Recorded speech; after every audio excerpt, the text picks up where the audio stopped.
Une vidéo circule dans les réseaux sociaux. Depuis peu, dans l'un des pays les plus influents du monde, et particulièrement en Europe, une loi a été votée pour que les enfants à bas âge soient exposés à la sexualité, mais d'une manière démoniaque.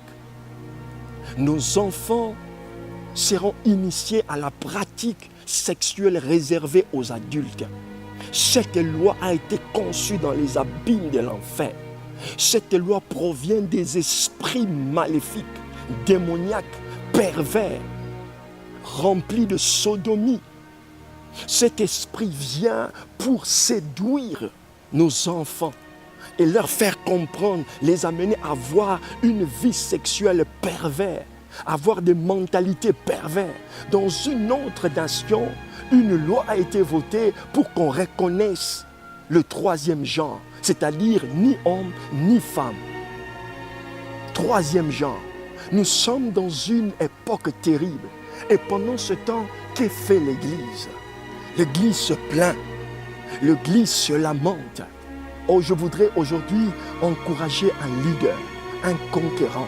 Je voudrais encourager un pasteur. Je voudrais encourager un chef de département des enfants. Je voudrais encourager un chef de département d'adolescents. Je voudrais encourager un prophète, un apôtre, un leader spirituel. L'heure est grave.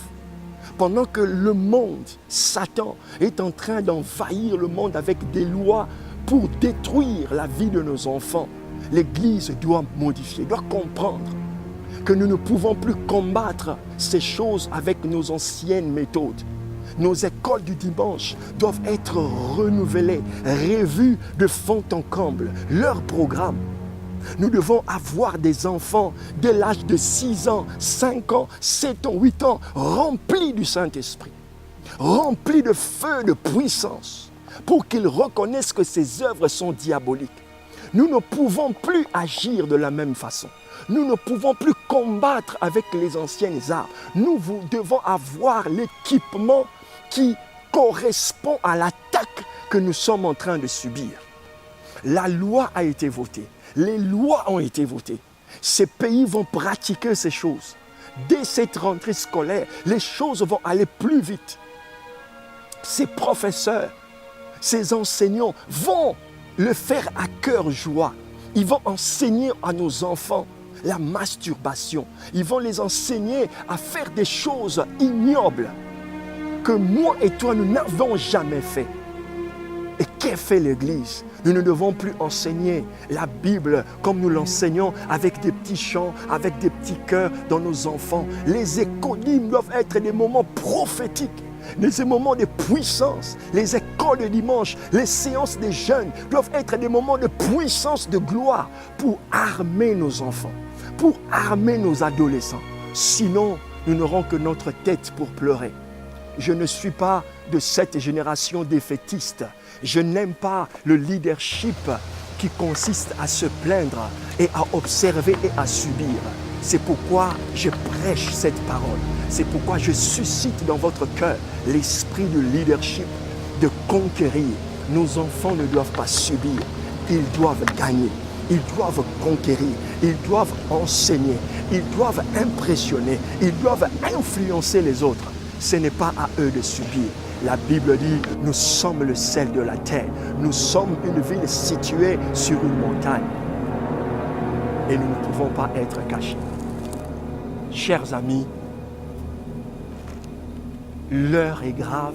C'est pourquoi j'ai été épris, j'ai été rempli de cette colère sainte pour canaliser cette parole en votre faveur. Il faut un leadership conséquent. Il faut un leadership puissant. Il faut un leadership capable de renverser la situation et de préparer notre Église, de préparer nos enfants et de leur montrer le monde dans lequel ils vivent afin qu'ils soient et qu'ils demeurent la lumière du monde. Car Dieu se réservera toujours un peuple dans ce monde de ténèbres. Un peuple qu'il adorera en esprit et en vérité. Et au milieu de cette génération perverse, Dieu élèvera cette génération éclairée, remplie du Saint-Esprit, qui marche dans la lumière et dans la vérité. Que Dieu vous bénisse et faites circuler ce message au maximum. L'heure n'est pas à la plainte, l'heure n'est pas au pleurnichard, l'heure n'est pas à la désolation, l'heure est à la conquête. Car Dieu nous parle à nous, Église conquérante, à nous, les hommes et les femmes conquérants. Que Dieu vous bénisse.